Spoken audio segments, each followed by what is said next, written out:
ദക്ഷിണേന്ത്യയിലെ ഏറ്റവും വലിയ ചാനൽ നെറ്റ്വർക്കായ സൺ ടിവിയിൽ കുടുംബകലഹം.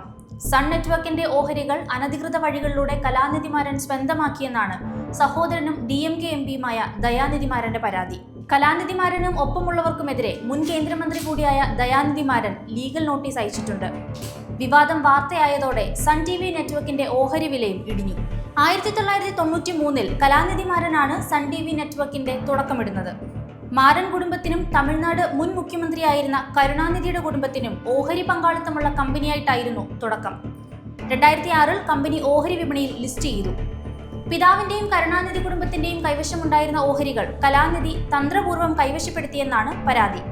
2003 പിതാവ് മുരശൊളിമാരന്റെ മരണത്തിന് തൊട്ടു പിന്നാലെയാണ് ഓഹരികളിൽ കൃത്രിമത്വം നടത്തിയതെന്നാണ് ആരോപണം. കമ്പനിയിൽ ഒരൊറ്റ രൂപയുടെ പോലും ഓഹരിയില്ലാതിരുന്ന കലാനിധി ചുരുങ്ങിയ കാലം കൊണ്ടാണ് 60% ഓഹരികൾ സ്വന്തമാക്കിയത്. ഇതുമായി ബന്ധപ്പെട്ട് നിയമ നടപടികൾ ശക്തമാക്കാനാണ് ആലോചന. 2023 വരെയുള്ള കാലയളവിൽ ഡിവിഡന്റായി 5926 കോടി രൂപ കലാനിധി സ്വന്തമാക്കിയെന്നും ആരോപണമുണ്ട്. കഴിഞ്ഞ വർഷം മാത്രം ഇത്തരത്തിൽ 455 കോടി രൂപയും കലാനിധി കുടുംബത്തിന് ലഭിച്ചു. പരാതി സീരിയസ് ഫ്രോഡ് ഇൻവെസ്റ്റിഗേഷൻ ഓഫീസിലേക്ക് എത്തിയിട്ടുണ്ട്. സൺ നെറ്റ്വർക്കിന്റെ കീഴിലുള്ള IPL ഫ്രാഞ്ചൈസിയായ സൺറൈസേഴ്സ് ഹൈദരാബാദിനെ വിലക്കണമെന്ന ആവശ്യം BCCIക്ക് മുന്നിലും എത്തി. 23,000 കോടിയിലധികം വിപണി മൂല്യമുള്ള ലിസ്റ്റഡ് കമ്പനിയാണ് സൺ TV നെറ്റ്വർക്ക്. മാർച്ചിൽ അവസാനിച്ച പാദത്തിൽ 941 കോടി രൂപയായിരുന്നു വരുമാനം. ലാഭം മുൻ പാദത്തെ 415 കോടി രൂപയിൽ നിന്ന് 372 കോടിയായി കുറഞ്ഞിരുന്നു.